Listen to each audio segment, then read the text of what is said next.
Yung gagawin, multiply natin itong 8 times 15. Yan ay 1/4, 120.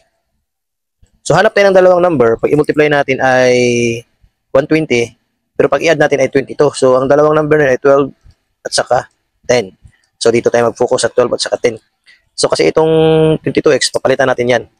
So, yan ay magiging 8x squared plus. So, kailangan nating ipares ito. So, para ba siya factorable? So, ito ay magiging 12x plus 10x plus 15.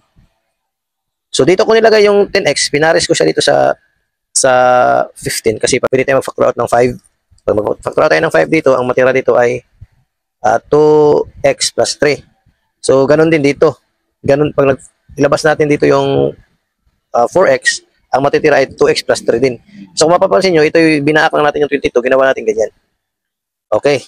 So, ngayon, grouping na natin yan. So, magiging 8x squared plus 12x plus, i-group din natin yung isa, yung 10x plus 15. So, factor natin dito ang 4x. So, ang matira dito ay 2x. Dito ay plus 3. Kung i-check natin, 4 times 2x, 8x squared. 4x times 3, 12x. So, tama. Dito naman, factor out natin ang 5 plus 5. So, yan ay magiging 2x plus 3.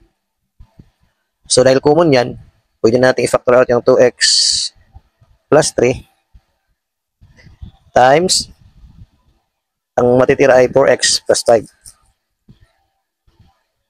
So, ito na factor natin.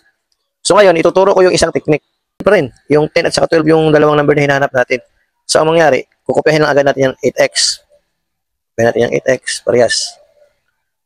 8x agad. At saka i-add natin agad ito ang 10 at saka 12. Diba, kahit magkabaliktad yan sila, kasi parehas lang naman sa 8x. Ngayon, ang gagawin ng dito,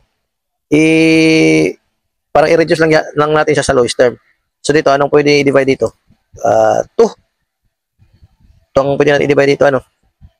Tapos, dito sa kabila, 4. So, laging ganun yan. Kung ano yung ma-divide mo dito, at saka dito, pag i-multiply mo, 8 ito ang lalabas, yung coefficient ng x squared. Ganun lagi yan. So, 8x divide 2, yan ay 4x. Plus 5. 10 divide 2 is 5. So, yan ay magiging 2x plus 3.